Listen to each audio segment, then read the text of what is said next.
Noong nakaraang linggo ay pinapakita ko sa inyo na pinalitan ko ng 3 lines needle plate itong aking makina.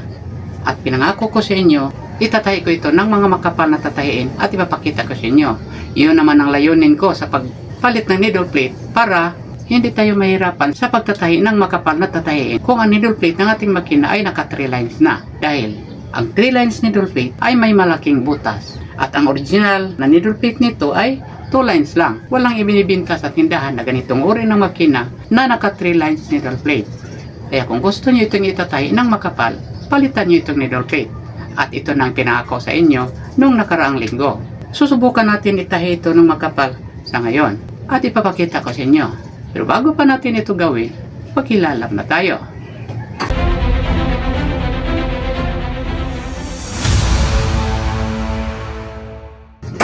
Hello everybody! Welcome to my YouTube channel. Kung gusto niyo matuto about basic sewing, yung pananahing pangbahay, pwede rin pang hanap buhay, subscribe yung aking channel, hit the notification bell para updated ka sa susunod ko pang mga video. Don't forget to like, share, and comment. Kung may tanong kayo tungkol sa inyong makina, pakisabi naman sa akin kung ano inyong makina. Kung ito'y katulad sa akin, madali ko lang kayong matuturuan. Pero kung hindi, sisikapin kong matulungan kayo. Ulitin ko, please subscribe my channel. Kung may subscribe nyo ng aking channel, madali nyo lang hanapin ang lahat kong mga video. With your cellphone, pindutin nyo itong YouTube. Pindutin nyo itong subscription. Pindutin nyo itong all. Lalabas dyan ang lahat nyong isinubscribe na channel. Hahanapin nyo ang aking pangalan. Kung makita nyo na, pindutin nyo. Lalabas dyan ang lahat kong mga video sa pinakasimula hanggang sa huli. Ako ang inyong Tutor Al, para sa basic sewing tutorial. Ngayon, simulan na natin. Subukan na nating magtahi ng makapal na tatahiin. Ito ang ating unahin. Ito, may pinuputulan akong maong at itutupin natin ito sa nitong makina. Itong maong pants, itutupin natin. Naputulan ko na ito kanina. Pagtutupi na lang ang kulang, ipapakita ko sa inyo. Ang sinuli natin gagamitin ay tikiti number 50. May malaki pa nito, pero ito lang ang available ko. Ito na aking ginagamit, pero mas maganda ito, hindi masyadong malaki. Kung magtatahi kayo ng maong, ang advisable na sinulid ay number 35 o number 50. Pero mas maganda itong number 50 kasi hindi masyadong malaki. Kakabit na natin na yung silalim. Itong sinulid na gamitin ko. Dahil malaki ito, hindi ito pwede dito. Kaya sa baba ko ito ilalagay. Sa sahig. Ito.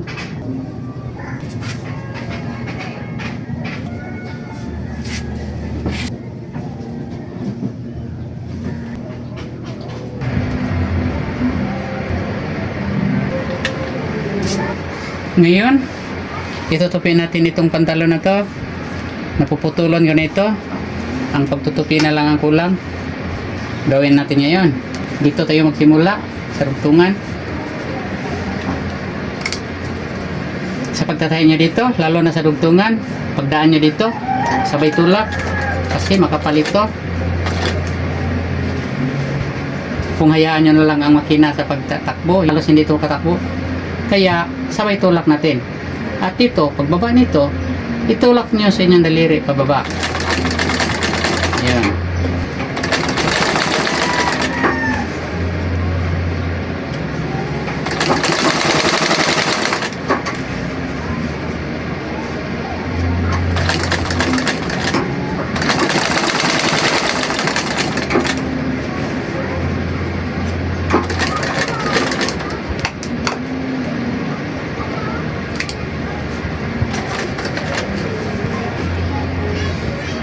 Dito pagdaan nyo, dandahan lang, ikutin nyo sa kamay ang balance wheel.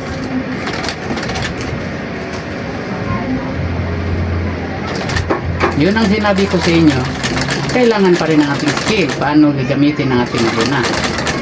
Hindi nyo hayaan lang ang makina na siya lang mag-isa. Kailangan pa rin tayo.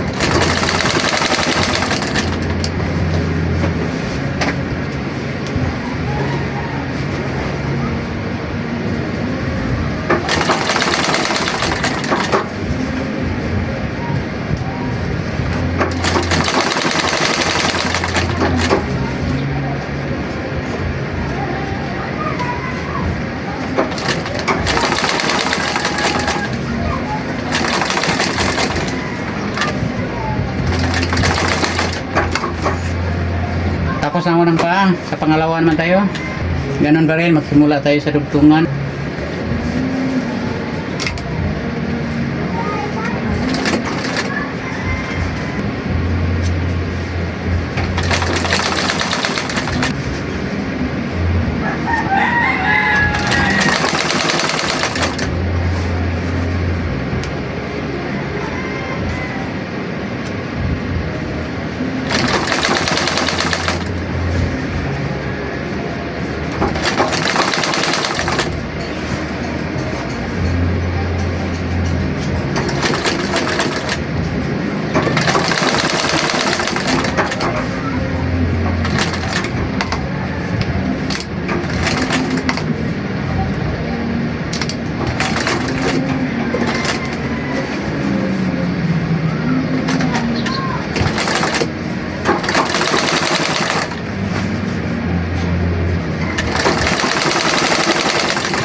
Ito na, tingnan natin ang kanyang tahi. Ito ang sa labas. Ito ang sa ilalim.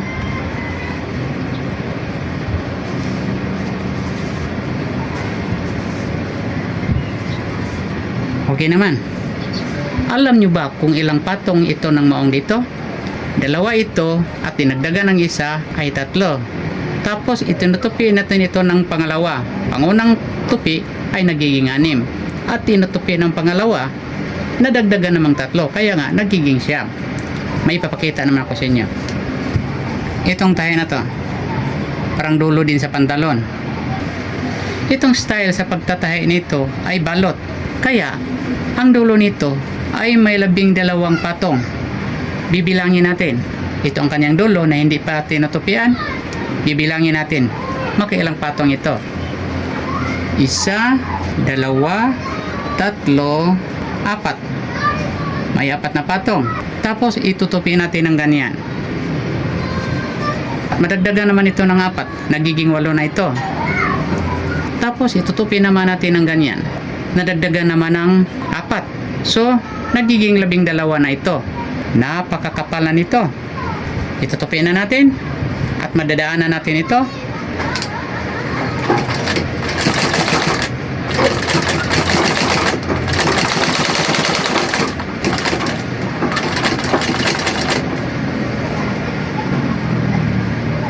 Pagdaan nyo ito dito, ikutin nyo sa kamay pa isa-isa, sabay tulak.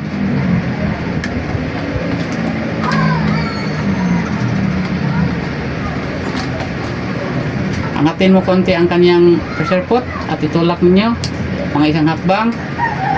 Tulak na, ikutin naman.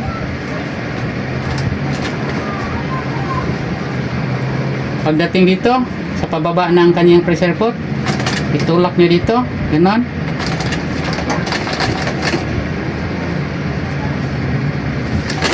Ito na ang sinabi ko sa inyo, na kailangan pa rin ang ating skill. Ito ang kanyang tahi.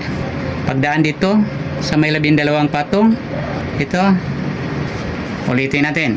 Tatahian natin ng makaisa.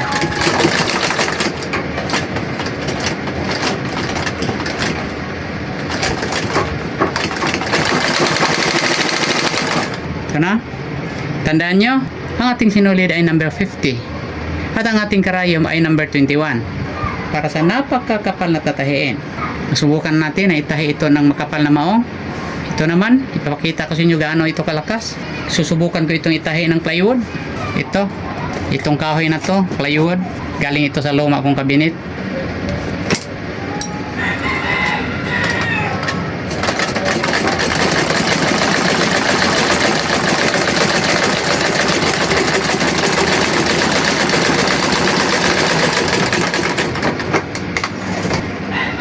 Tingnan nyo, kaya niyang matablan ang plywood sa pagtatahi.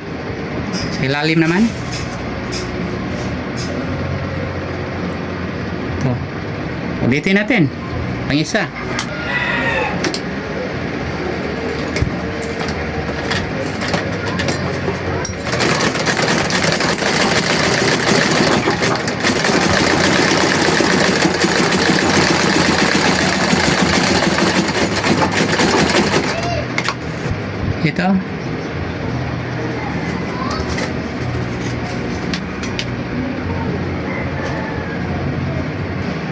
ipinapakita ko lang sa inyo gaano kalakas itong makina na ito.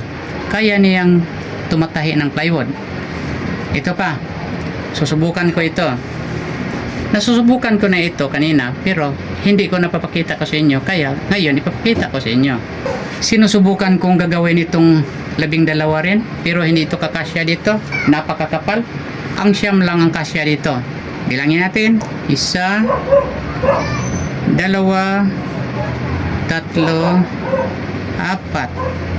6, 7, 8, 9,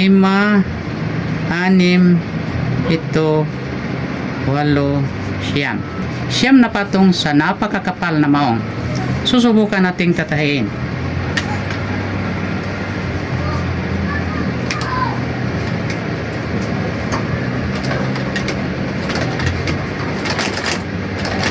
Handaan lang, napakakapal nito.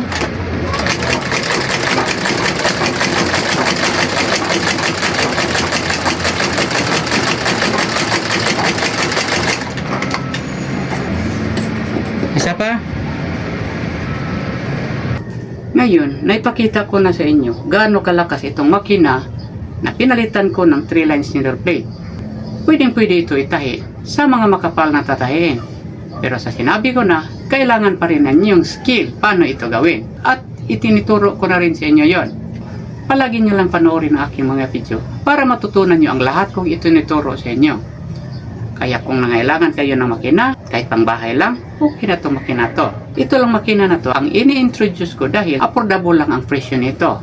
Patibay rin naman itong makina na to. Ito lang ang in-introduce ko dahil ang hinahanap ko dito, yung mga gustong matuto sa pananahi na walang kaya sa buhay, gustong matuto sa pananahi for household purposes, at gustong magsisimula sa pagninegosyo ng pananahi.